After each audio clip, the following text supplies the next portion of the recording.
Translate this. I'll give you my job, sneered the Arab billionaire. But when the maid's daughter stepped forward and did it flawlessly, every soul in the room froze. In a glass tower above New York City, a billion-dollar deal was dying. One man's pride, one woman's silence, and one girl's courage, about to rewrite them both. Translate this, said billionaire Zayed Al-Jamil, his voice dripping with mockery. And I'll give you my job. The room laughed. The maid froze. Her daughter listened from the hallway. Every insult, every word. They thought she was invisible. They were wrong. Because when she stepped through that door, 14-year-old Emily Reed held more power than every man in that boardroom combined. This isn't just a story about a lost translation. It's the story of how a maid's child humbled billionaires and changed her mother's life forever. And before I forget, where are you watching from today? Leave a comment below. Enjoy the story. A 14-year-old girl held the fate of a billion-dollar deal in her hands. But she was standing in the hallway, invisible, and inside the room, the billionaire was about to destroy her mother. The penthouse boardroom of Covington Tower was silent. The silence was heavy, like a wool blanket soaked in water. It smothered the sounds of midday New York City, 60 floors below. Through the floor-to-ceiling windows, Central Park was a perfect green rectangle, a calm painting for a room that was anything but calm. Arthur Covington, the owner of the tower and the city's biggest real estate mogul, dabbed his forehead with a silk handkerchief. He was a man used to getting his way. He was not used to sweating. But today he was sweating. The deal of his life, a 10-figure contract to build a new global cultural center, was crumbling into dust. "Gentlemen," Arthur said, his voice straining to sound smooth. "I must apologize again." The translator, a terrible accident on the freeway. Simply unavoidable. Across the massive obsidian table, Zayed Al-Jamil did not move. He was a man of immense wealth, carved from the deserts of the United Arab Emirates. His fortune was new, but his lineage was ancient. He wore a traditional white gutra and a gall, which made him look more like a king than a businessman among the gray suits of the New York team. His two aides sat behind him, their faces impassive. Mr. Al-Jamil had just spoken for 10 solid minutes in passionate, flowing Arabic. He had used his hands. He had pointed to the architectural models. His voice had risen with vision and then fallen with deep disappointment. And no one in the room had understood a single word. The only sound had been the quiet, almost invisible footsteps of Helen Reed. Helen, 45 and weary, was Arthur Covington's most trusted maid. She had worked in his private penthouse and his personal boardroom for a decade. She moved with a practiced grace, refilling water glasses and coffee cups, her eyes always down. She was part of the furniture, a silent witness to a dozen deals, celebrations, and failures. Mark Ellison, Arthur's vice president, leaned forward. Mark was young, slick, and believed he was the smartest man in any room. He saw the missing interpreter not as a disaster, but as an opportunity to show how he could handle a crisis. "Mr. Al-Jamil," Mark said, his smile wide and false. "While we wait, perhaps I can walk you through the financial projections again. We can use very simple terms. Big numbers. You'll understand." Zayed Al-Jamil's dark eyes snapped toward Mark. He raised one hand, and Mark Ellison's smile vanished. Simple terms. Al-Jamil's English was perfect. It was sharp and cold, like desert air at midnight. "You think I am a fool, Mr. Ellison?" "No, sir, of course not. I just meant." "You meant," Al-Jamil said, rising slowly to his full height, "that you are unprepared. You invite me across the world. You promise me a bridge between our cultures, and you cannot even provide a bridge for our words." He gestured to the models on the table. "This is not just about steel and glass. I spoke of legacy. I spoke of my grandfather, who built a school with his own hands.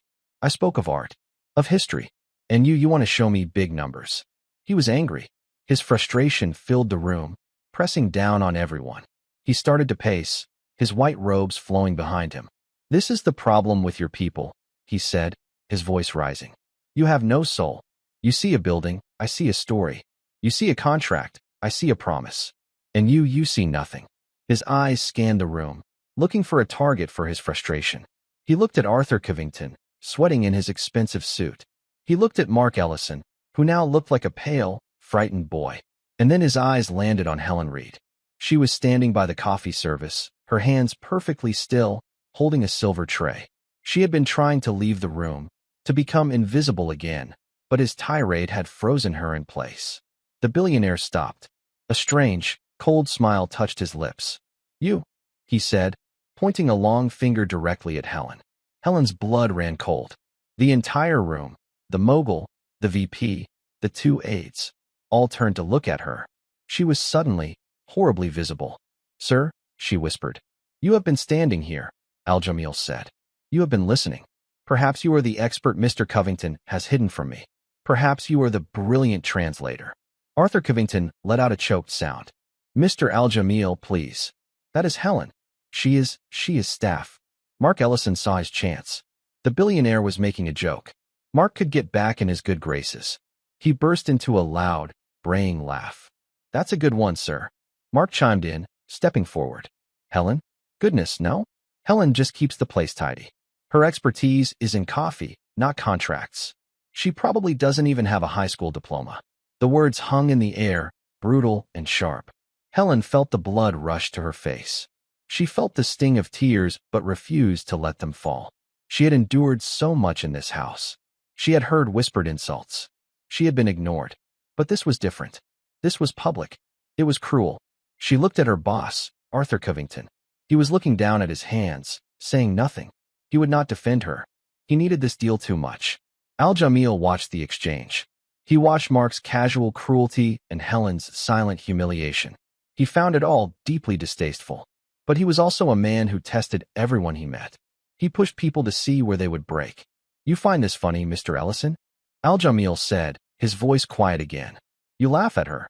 But you are the one who failed me." He turned back to Helen. The cold smile was gone. He looked almost curious. "I will make a wager," Al-Jamil announced. The room tensed. "I am a man of honor. You all come to me with your big numbers. You think you are so smart. I think you are hollow." He pointed at Mark. Your job. What is it?" I am Senior Vice President of Global Strategy, sir," Mark said, puffing his chest out slightly. "Vice President," Al-Jamil repeated. He nodded.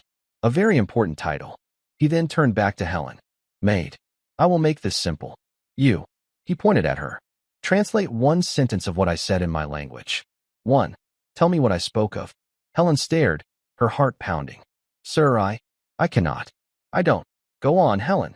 Mark laughed, enjoying the show. "Impress the man. Say anything. Maybe you can tell him where the best cleaning supplies are."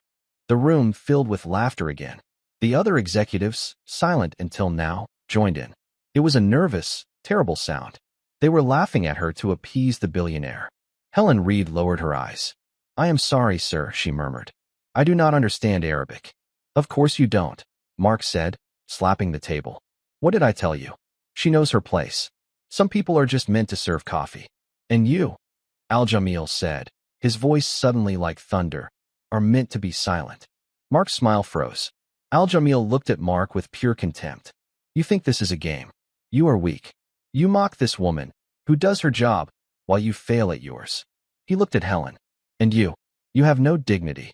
You let them treat you like a dog." He was disgusted with every person in the room. "This is over," Al-Jamil declared. "The deal is dead. My time is wasted." He motioned to his aides. They stood, gathering their briefcases. Arthur Covington looked like he was going to be sick. "Zayed, please, wait. We can find someone." "You will find no one," Al-Jamil said, walking toward the grand oak doors. "Because you do not value people. You only value money. And that is why you will fail." He was 2 steps from the door when it opened. It did not open wide. It opened just enough for a small, 14-year-old girl to slip through. She had pale blonde hair pulled back in a simple ponytail. She wore jeans, sneakers, and a plain gray sweatshirt. She was clutching a thick, heavy book to her chest. It was a college textbook. The title read, "Islamic Art and Architecture, From Cordoba to the Taj Mahal." It was Emily Reed, Helen's daughter. She had been waiting in the hall for her mother's shift to end. She had come straight from the public library. She had heard the raised voices. She had heard the Arabic. And then she had heard the laughter. She had heard Mark Ellison's voice. She knows her place. Helen's eyes widened in horror. "Emily, get out of here. You cannot be in here." Emily paid no attention to her mother. She did not look at Arthur Covington, who was staring, confused. She did not look at Mark Ellison, who was gaping at the interruption. Her blue eyes, clear and steady, were fixed on only one person, Mr. Zayed Al-Jamil. "Excuse me, sir," Emily Reed said, her voice small but perfectly clear. Al-Jamil stopped, his hand on the door handle. He looked down at the girl. He was annoyed by this final, bizarre interruption. "What is this? You bring your children to your failures now, Mr. Covington." I don't know who she is," Arthur stammered. "She is my daughter," Helen cried, rushing forward. "Emily, please go. Go now." "Mom, it's okay," Emily said softly. She never took her eyes off the billionaire. She took a deep breath. And then, in perfect, respectful, classical Arabic, she spoke. "Sir, you said that your grandfather built the Al-Rashid School in the desert with his own hands, not for profit, but because knowledge is the only oasis that never runs dry. You said that you did not come here to build a monument of glass, but to plant a seed, a story for your grandchildren and for theirs." The room went absolutely, deathly still. The only sound was the faint gasp from one of Al-Jamil's aides. Mr. Al-Jamil's hand dropped from the door. He turned slowly, fully, to face the 14-year-old girl. His dark eyes narrowed, not in anger, but in a profound, sharp, and total disbelief. Mark Ellison looked back and forth between the girl and the billionaire. What? What did she say? What's going on? Helen Reed stood frozen, her hands covering her mouth. She was looking at her daughter as if she had never seen her before in her life. Emily continued, her Arabic flawless, her tone respectful. "You also said," she continued, "that you were angry. Not because the interpreter was missing, but because their hearts were missing. You said they saw only numbers, but you see the legacy of your people. And you said you were disappointed that no one in this room, not even the man who wants your money, had the strength to be respectful." She paused, then switched back to perfect, unaccented English. "And then, sir," Emily said, looking at Mark Ellison, "you made a bet. You said that if my mother could translate one sentence, you would give her Mr. Ellison's job." She looked back at Al-Jamil. "I am not my mother, but I am her daughter, and I believe I have translated more than one sentence." She held his gaze. "I am here," Emily Reed said, "to help my mother collect her new position." Mark Ellison's face was a mess of purple and white. "What did you say?" he sputtered, looking at Helen. "What is this? What did you teach her?" Helen was trembling, her hands clasped so tightly her knuckles were white. "Emily, I told you to wait in the lobby. Please, go. This is not. You don't understand." "I understand, Mom," Emily said, her voice quiet but ringing with a strange new authority. "I understand they were laughing at you." "Security," Mark Ellison yelled, his voice cracking. He lunged forward and grabbed Emily's arm. "Get this brat out of here. This is a private meeting." "Hold." The word was not shouted. It was spoken with the force of a command that expected, and always received, instant obedience. Zayed Al-Jamil had not moved, but his presence suddenly filled the room. Mark Ellison froze, his hand still on Emily's arm. "Let go of the child," Al-Jamil said in English. His voice was dangerously soft. Mark released her arm as if it were burning. Zayed Al-Jamil walked slowly toward Emily. He was a tall man, and he loomed over her. But Emily, clutching her heavy textbook, did not step back. She held her ground. He studied her. He looked at her blonde hair, her simple clothes, and her clear, unafraid eyes. He was a man who could read people. He saw no trickery here. He saw something he could not explain. He switched back to Arabic. His tone was no longer angry. It was inquisitive, deeply curious. "Who are you, little one?" he asked. Emily replied instantly in the same formal Arabic. "My name is Emily Reed, sir. I am the daughter of Helen Reed. I came to walk my mother home."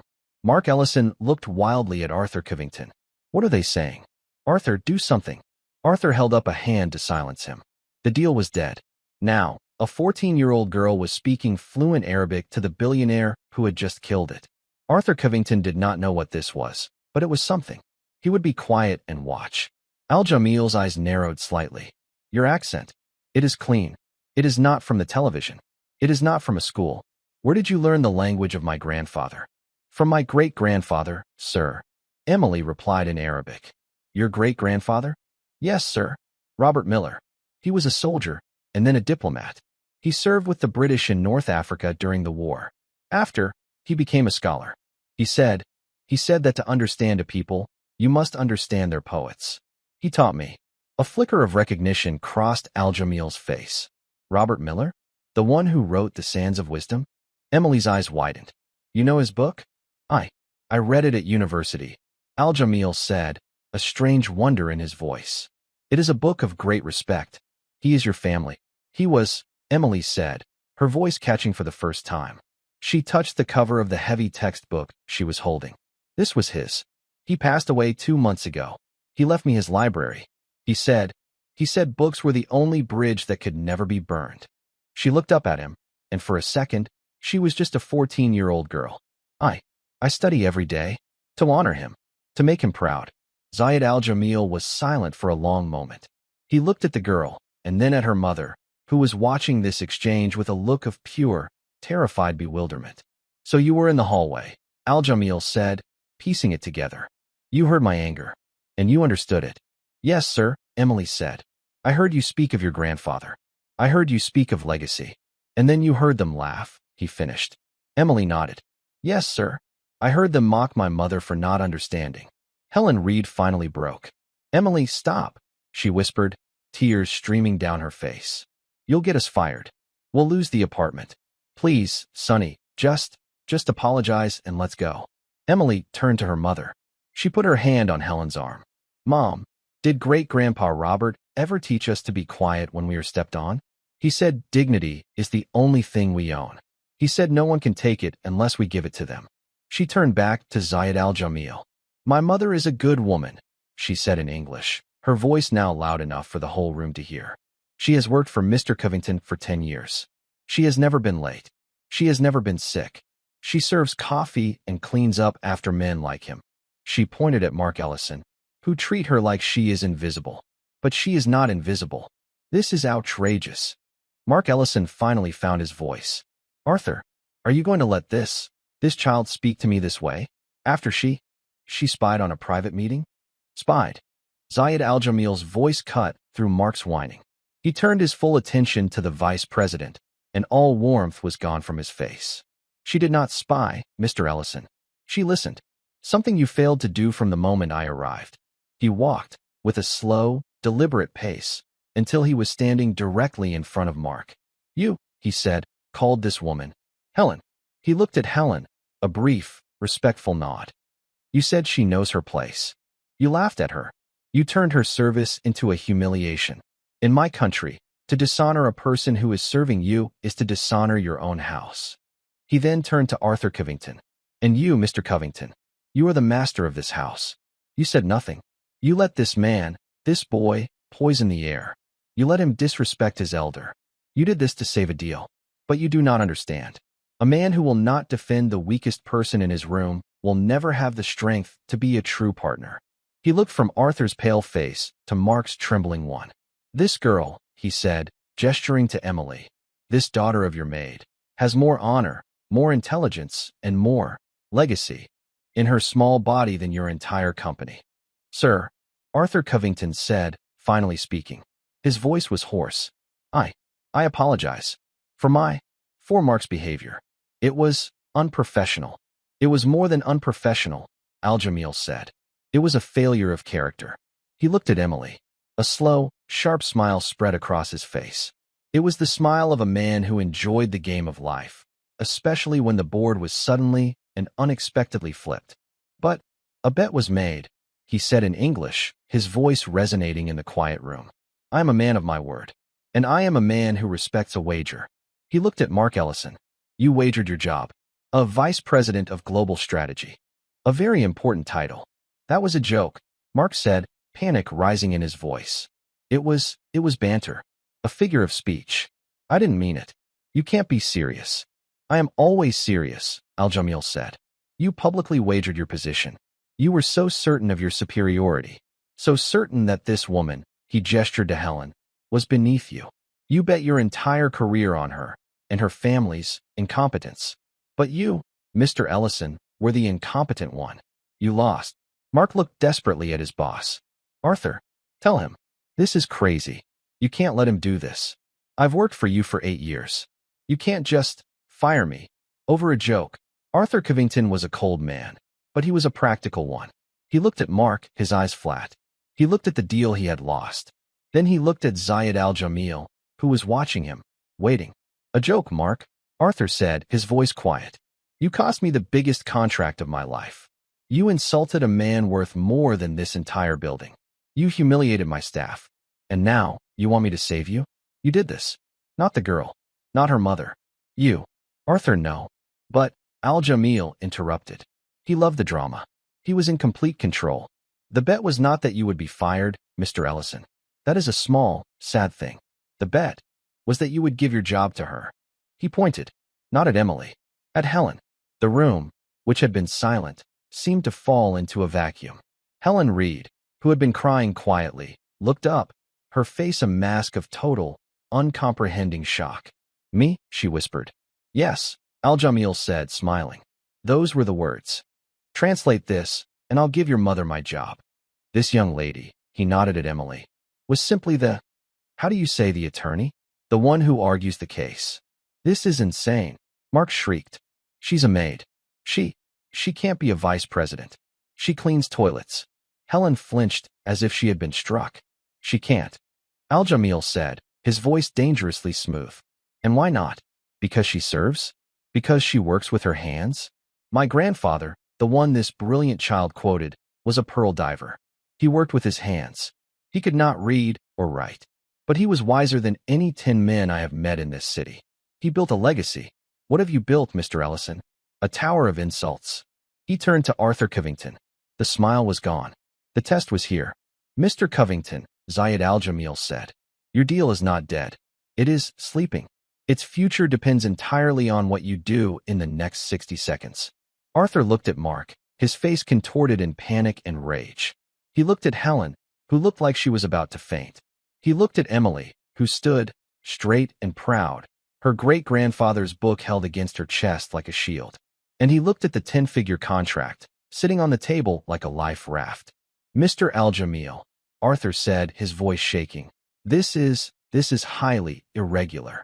Legacy is irregular, al-Jamil said. Honor is irregular. You have one chance. Do you honor the wager, or do you stand by the man who shamed your house? Arthur Covington took a deep breath. He was a builder. He knew when to demolish a failed structure. Mark, he said, his voice as cold as the glass windows. Clear out your desk. Mark Ellison's face went slack. The blood drained from it, leaving a pale, damp mask. Clear out my desk? Arthur, you're joking. This is assault. You're taking his side? A foreigner? Over me. I am taking the side of my company, Mark, Arthur said, his voice void of all emotion. He pressed a small, discreet button under the lip of the table. You are a liability. You have been for some time. This was just the final, public proof. A liability? Mark's voice rose to a shout. I brought you the al-Jamil deal. I set this up. You'd be nothing without me. He spun on al-Jamil. You come in here with your robes and your... He was shaking, words failing him. You think you can just destroy my life? And for what? For her. He pointed a trembling finger at Helen. This nobody? This cleaner? You've ruined me for a joke. I did not ruin you, Mr. Ellison, Zayed al-Jamil said calmly. He had taken a seat at the table, as if he were a king holding court. Your own arrogance ruined you. You built a house on sand, and the first small wind has blown it over. And you, Mark shrieked, turning on Emily. You little witch. You did this. Spying. Listening. You set me up. He took a step toward her, his face contorted in a mask of pure, unfiltered rage. Helen, seeing the threat, moved faster than she ever had in her life. She shoved Emily behind her, standing between her daughter and the enraged man. No, she cried. You will not touch my daughter. For the first time that day, Helen Reed's eyes flashed with a fire of her own. She was no longer a maid. She was a mother. Mark raised his hand, not to strike, but in a gesture of pure, sputtering fury. The boardroom doors opened. 2 large men in dark suits, Arthur's personal security, stepped inside. Mark, Arthur said, his voice final. It's over.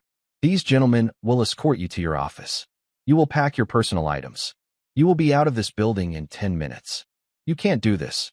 Mark yelled. I'll sue. I'll sue you all. I'll tell the Post. You will do nothing, Arthur said. Your contract has a non-disparagement clause. If you say one word, you will forfeit your severance. Now go." The security guards took Mark firmly by each arm. He was a small man, and he deflated instantly, the fight gone. He was no longer a vice president. He was just a man who had lost his job. He looked small, pitiful. My things," he stammered, as they pulled him toward the door. "They will be mailed to you," Arthur said. They dragged him out. The heavy doors clicked shut, and the silence that returned was a new kind. It was not the heavy silence of tension. It was the empty, echoing silence of shock. Helen Reed was still standing, her arm protectively in front of Emily. She was breathing heavily. Arthur Covington sighed. He ran his hand over his face. He looked exhausted. He looked at Helen. "Helen, I. He didn't know what to say. You should sit down." Helen shook her head. "Mr. Covington, sir, I don't want that job." She spoke in a rush, the words tumbling out. "Please, Mr. Al-Jamil. It was a mistake. My daughter, she's just a child. She's bold. She reads too much. She didn't mean any disrespect. Please, I don't want his job. I don't want to be a vice president. I just want to clean. I want to go home. Please don't fire me." She was begging. After all of it, she was still terrified of losing the one thing she had. Emily looked at her mother, her heart breaking. "Mom, you don't have to beg. You didn't do anything wrong." "She is right," Zayed Al-Jamil said. He stood and walked to the window, looking out over the park. "Helen, you have nothing to apologize for." "But I don't want the job," Helen cried. It's not right. I can't do that." "I know," Al-Jamil said softly, turning to her. "I know you cannot." Helen stared, confused. But the wager." "The wager," Al-Jamil said, "was about honor. It was about proving a point. It was about showing that man," he gestured to the door, "that the person he thought was lowest had more value than he did. The wager has been won. The point has been made. That man's arrogance cost him his position. That is justice." He smiled gently at Helen. "Your reward, Helen, is not to be burdened with a job you do not want. Your reward is knowing you have raised this." He looked at Emily. A lioness. Arthur Covington, ever the businessman, saw his opening. The deal was sleeping. He needed to wake it up. "So, the wager is settled. Helen, you are, of course, welcome to keep your position, as you've always had it. With a bonus, of course.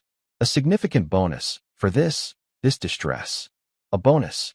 Emily stepped forward, her respectfulness gone, replaced by a cold disappointment. "Mr. Covington, that man humiliated my mother. You let him. And now you want to give her a bonus and send her back to the coffee cart." "Emily, hush," Helen whispered, pulling at her arm. "No, Mom." Emily stood firm. "Mr. Al-Jamil," she said, turning to the billionaire, "you said the bet was that he would give my mother his job.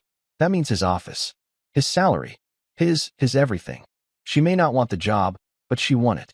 It is hers to give away, not for Mr. Covington to take back with a bonus." Zayed Al-Jamil looked at Emily with an expression of pure, delighted surprise. He was watching a master negotiator, a 14-year-old girl, work. He stroked his chin. "She is absolutely correct. The position belongs to Helen Reed. The salary, the stock options, everything. It is hers, by right of a public wager made and witnessed." "Now, see here," Arthur began. "That is simply not." "It is simple, Arthur," Al-Jamil said. "You want my deal. You want to build my cultural center. You want my name on your tower. Then you will honor the bet.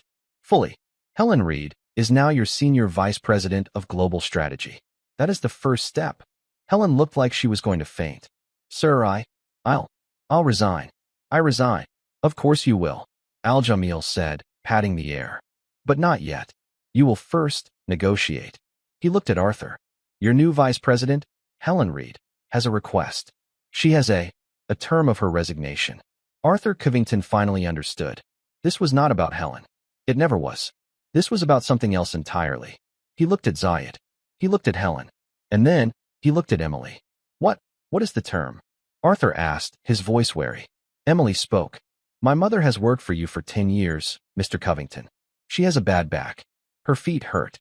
She is 45 years old, and she is tired. She doesn't want to be a VP. She wants to rest. She wants to see her daughter go to college without worrying about debt." Al-Jamil smiled. He nodded at Emily. Go on, child. Speak for your house. Emily took a breath. My mother will sign a paper, resigning from the position of vice president. In exchange, she looked directly at Arthur Covington. You will pay for my entire university education. All of it. Undergraduate and graduate school. Wherever I am accepted. Harvard, Yale, Oxford, wherever. Helen gasped. Emily, you can't ask that. I am not finished, Emily said, her voice clear as a bell. You will pay for my university, and you will pay my mother the full 10-year salary of the job she just won as her severance package. One lump sum. So she never has to serve coffee to a man like Mark Ellison again. Arthur Covington's jaw dropped. That is millions of dollars. That's blackmail. It's extortion. It is not, Zayed Al-Jamil said, his voice hard. It is the price of your disrespect. It is the cost of doing business with me. You want my deal? This is the price of admission. You do not get to save your 10-figure contract and save your millions. You lost a bet. Pay the winner. Arthur Covington was trapped. He looked at the girl. She was 14. She had just, in the space of 3 minutes, negotiated a multi-million-dollar severance package for her mother and a full-ride scholarship for herself. You are Arthur stammered, a very clever young woman. She is the granddaughter of Robert Miller, Al-Jamil said, as if that explained everything. She understands legacy, and she understands value. This is her value. This is her mother's value. Pay it. Arthur looked at the contract on the table. He looked at the 2 aides by the door, who had not moved. He looked at Al-Jamil, and he looked at Helen, who was staring at her daughter, not in fear, but in a new, profound, and blinding awe. He was a builder. He knew when a foundation was solid. He knew when to pay the price for the best materials. Done, Arthur Covington said, his voice hoarse. I'll have my lawyers draft the agreement. Helen, your resignation. Emily, your scholarship and your mother's severance. It's done. No, Al-Jamil said. Arthur froze. What now?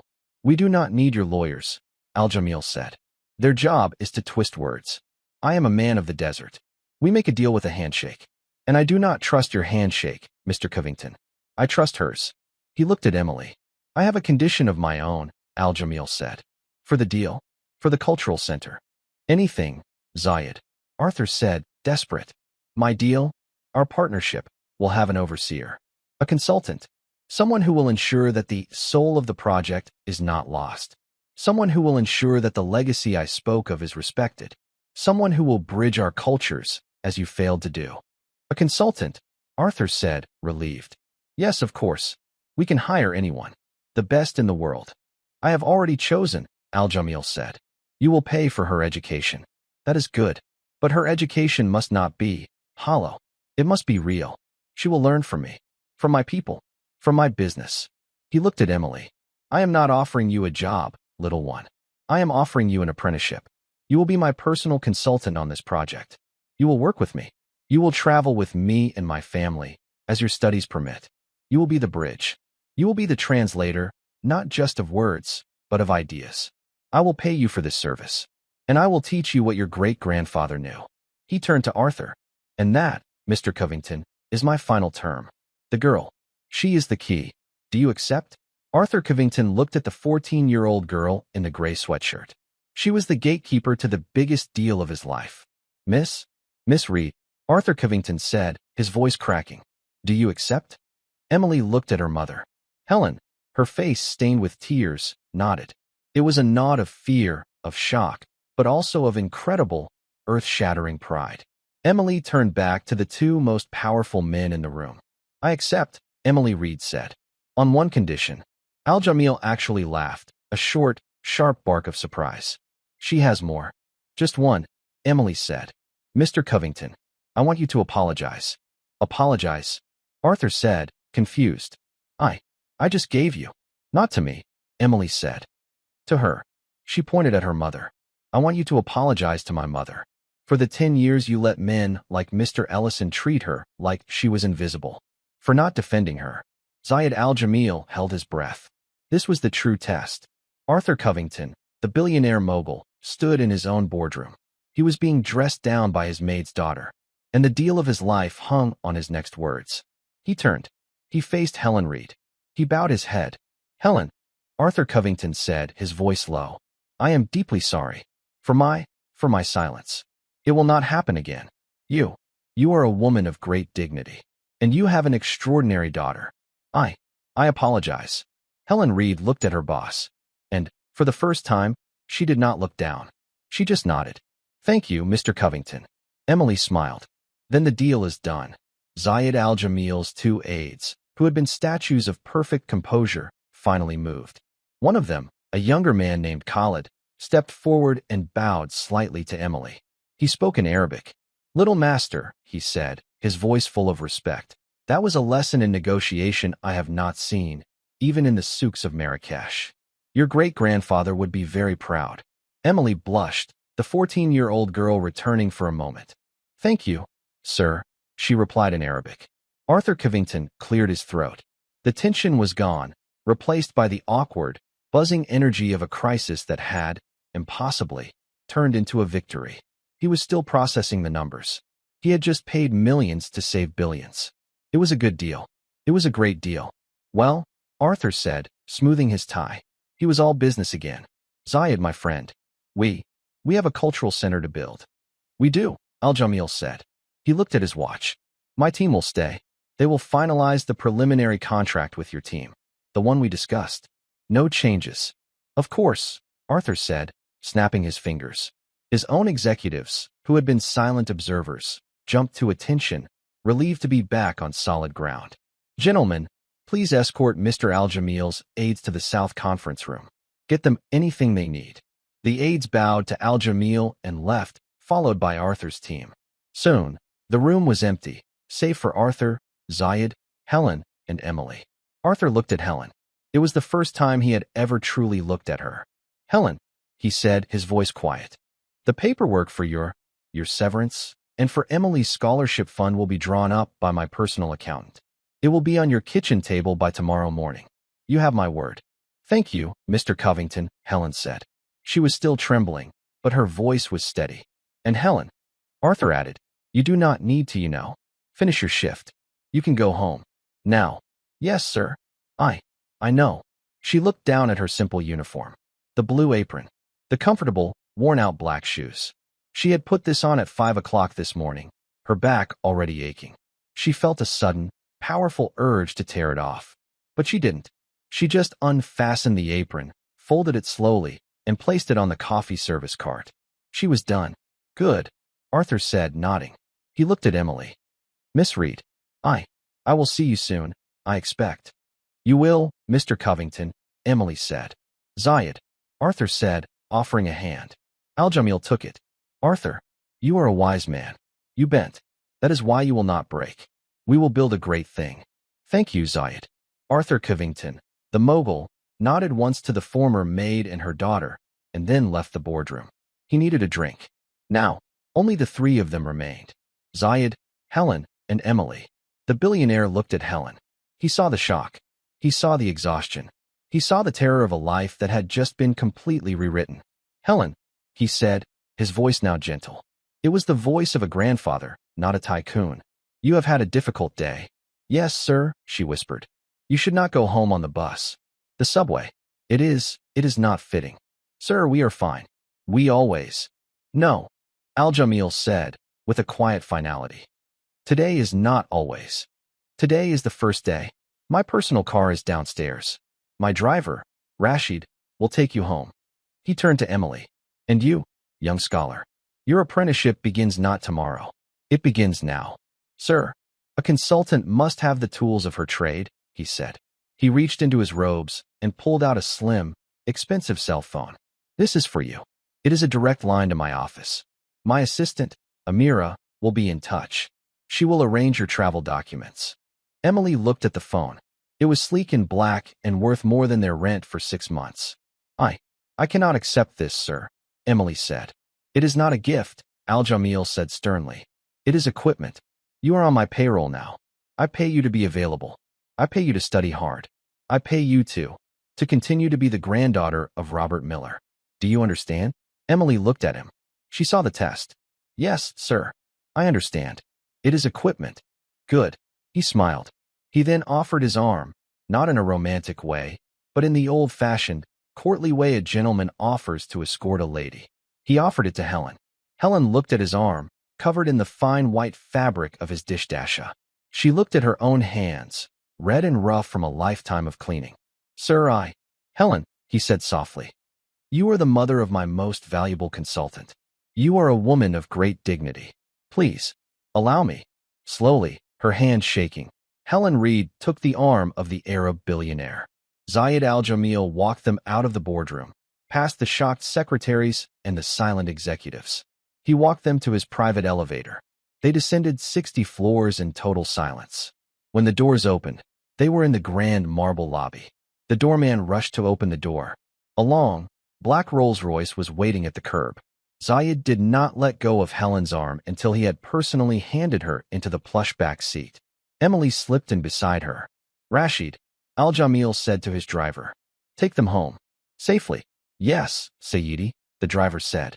Zayed al-Jamil looked through the window at Emily. I will be in New York for 1 more week.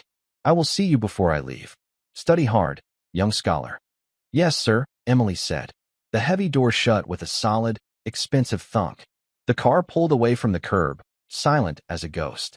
Helen and Emily sat in the back, surrounded by soft leather and polished wood. They drove through the streets of New York, but they were no longer on the streets. They were floating. They passed the bus stop where Helen usually waited, her feet aching in the rain or the snow. Helen looked at her daughter. Emily was holding the heavy art book in one hand and the new, sleek phone in the other. Emily, Helen whispered. Yes, Mom. Did that just happen? Emily looked at her mother, and a slow smile spread across her face. Yes, Mom. It just happened. Helen leaned her head back against the soft leather. She closed her eyes, and for the first in 10 years, she did not think about tomorrow's cleaning schedule. She did not think about the rent. She did not think about the ache in her back. She just rested. The ride took 40 minutes. It was 40 minutes of silence. It was the silence of a life ending and another beginning. The Rolls-Royce, long as a boat, looked absurd parked on their street in Queens. Neighbors peeked out from behind their curtains. The driver, Rashid, got out and opened the door for them, as if they were royalty. Ma'am, miss, he said with a nod. Helen and Emily walked up the 3 worn concrete steps to their apartment building. They walked down the hallway that always smelled faintly of bleach and old cooking. Helen put her key in the lock. The lock was sticky. It had always been sticky. She turned it, and the door opened with its familiar squeak. They were home. The apartment was small. It was 2 rooms. It was clean. Helen had always kept it perfectly clean, but it was worn. The sofa was threadbare on the arms. The rug was faded. On the small kitchen table, there was a stack of envelopes. Bills. The electric bill. The gas bill. Helen walked in and stood in the middle of the small living room. She was still Helen Reed. This was still her apartment. But everything was different. She looked at the coffee pot on the kitchen counter. It was an old drip machine. She had it set to go off at 4:45 a.m. every morning. She walked over to it. She looked at it for a long time.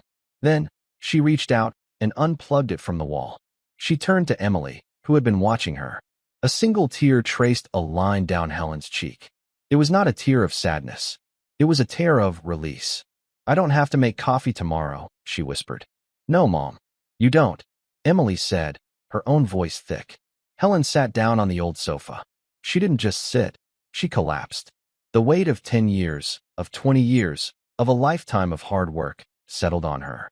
My own boss, she said, staring at the wall. He apologized to me. He should have, Emily said again, sitting beside her. And you? Helen said, turning to her. She cupped her daughter's face in her hands. You, my little girl. My 14-year-old lioness. Where did you? How did you learn to do that? Emily leaned into her mother's touch. I listened to great-grandpa Robert. He always said, I know. Helen smiled through her tears. Dignity is the only thing we own. She had heard her father-in-law say it 1,000 times. She had never known her husband. He was a soldier, like his grandfather, and he had died before Emily was born. Robert Miller, the war veteran, the scholar, had stepped in. He had been the father figure for Emily and the protector for Helen. He left me the books, Emily said, looking at the tall, overflowing bookshelf that dominated their living room. He left me the words. I used them. I was so angry, Mom. When I heard that Mark, laugh at you. I wasn't scared. I was just angry. I knew what Mr. Al-Jamil was saying. I knew he was angry about legacy. I knew it wasn't about the money. And I knew great-grandpa Robert would have been angry too. Helen hugged her daughter, holding her so tightly she could barely breathe. Oh, Emily, my smart, brave girl. You saved us. No, Mom, Emily said, her voice muffled in her mother's shoulder. You saved us. You worked for 10 years. You endured them. You showed me what dignity was. Even when they laughed. You never broke. I just opened the door for you. They sat like that for a long time, as the sun began to set, casting long shadows into the small apartment. The next morning, a courier delivered a thick envelope. Inside was a cashier's check for an amount that made Helen feel dizzy. It was more money than she had ever seen. It was more than she could even comprehend. And there was a contract. It was not from Arthur Covington's lawyers. It was from Zayed Al-Jamil's personal office. It was a trust set up for Emily's education. It was ironclad. And there was a simple, handwritten note on thick, cream-colored paper. Helen, rest. Your work is done. Let her work begin. CA. 1 month later, Mark Ellison sat in the sterile lobby of a competing real estate firm. He was waiting for an interview for a junior analyst position. The hiring manager came out. He looked at the resume. He looked at Mark. Mark Ellison, the manager said.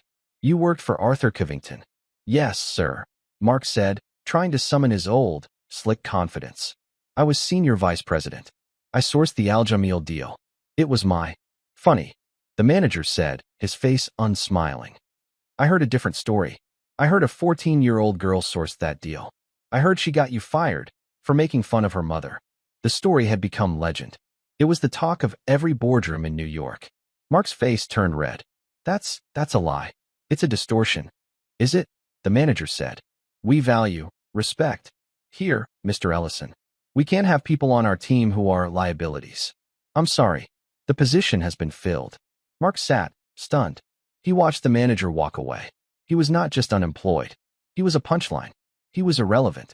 2 months later, the penthouse boardroom at Covington Tower was set for another meeting. Arthur Covington sat at the head of the table. Zayed Al-Jamil sat at his right hand.